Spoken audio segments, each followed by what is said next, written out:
Good afternoon over on Facebook on the Dorking NCT Facebook page and live over on Instagram on the Sling Consultancy page.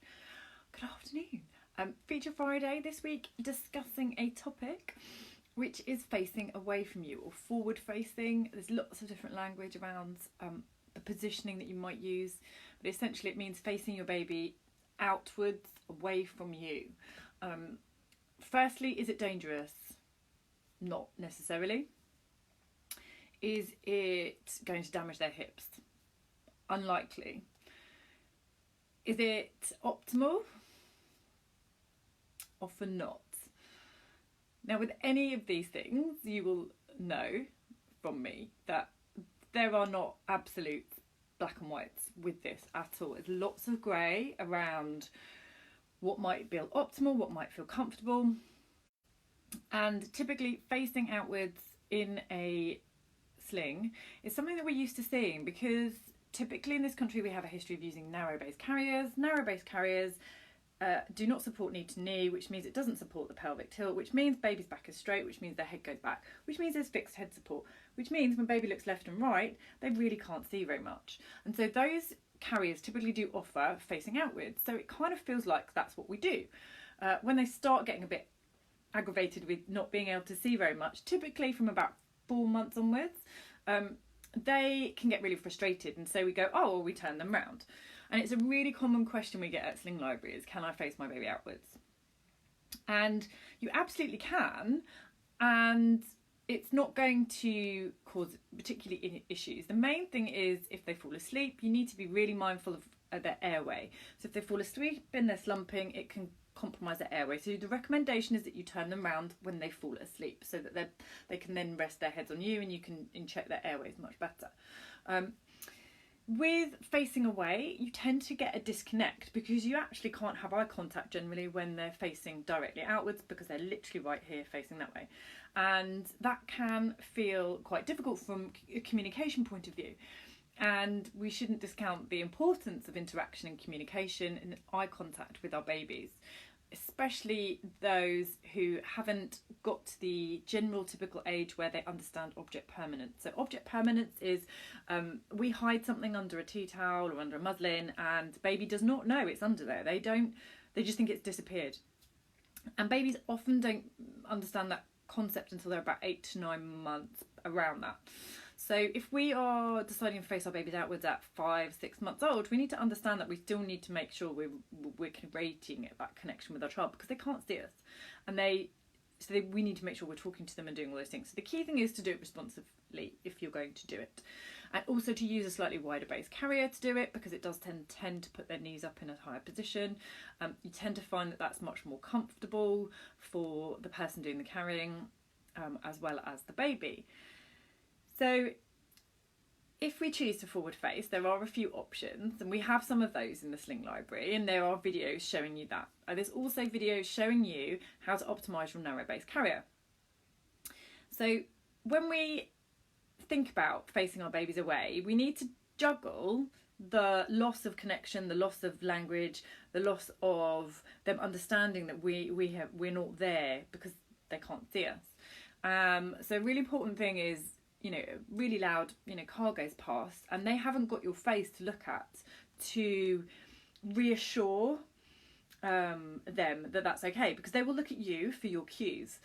There was some research done in 2008 with buggies, and when baby faced away in a buggy, the interactions halved versus when the baby was facing the parent in the buggy, and that's really significant for their language development. However, there are babies, and typically I find that either babies are very much used to being carried that way in arms or with other carriers. So something that is more ergonomic, that typically is wider, is going to support knee to knee and is going to support a pelvic tilt. Those carriers, the straps are quite far away than the narrow base carriers, which are typically more here.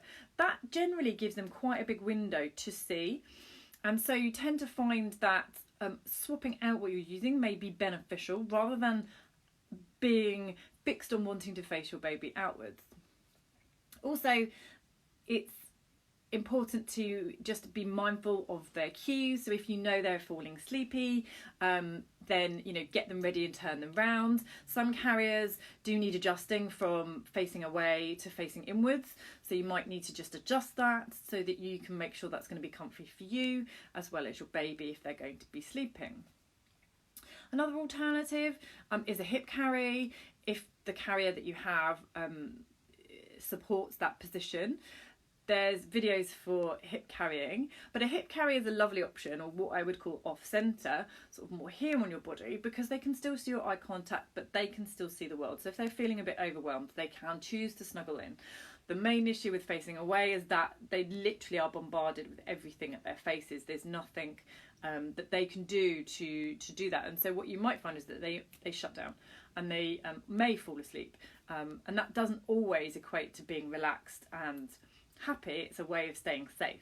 And so when we talk about forward facing or facing away with parents, it's important that we cover these points, because just because someone wants to do something doesn't mean they know all the options and why perhaps it's not a good idea to do it. And whilst I'm absolutely supportive of allowing choice, facing away is absolutely a choice, and we can support parents to do that safely, but we need to give those parents, we need to give people the information so that they can go away and make the best choice for them and their families, and do it safely. So obviously, first fact, breathing, clear airways, and that can be a little bit difficult sometimes if baby's facing away from us. We can't always see that isn't slumped.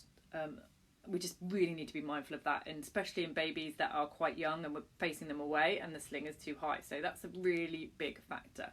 And then it's essentially, are they going to fall out? And the chances are they're not going to, and ensuring that the sling is nice and secure, and checking your comfort as a wearer as well. Many people find facing away isn't as comfortable for them as a carer. You may want to try the hip carry and transition to doing other carries, but it's one of those things that if we keep doing it, babies get used to it, and that's what they want to do. And so don't be afraid to try different options. Any questions about facing your child away in a sling, then absolutely let me know. I'll come back to you. I have got a blog post on facing away and the language and the terminology that we use around that, because there's this concept where it's being called world facing. Baby, if they faces you, still gets to see the world, but it's trying to almost put a really positive spin on it, and it can make us feel like babies need to see the world. It's more important, but actually the connection that you have with your child is the most important thing over and above everything else in terms of supporting their brain development, their language development, supporting their physiological development, and all of those things. So any questions, let me know, and I will be back next week.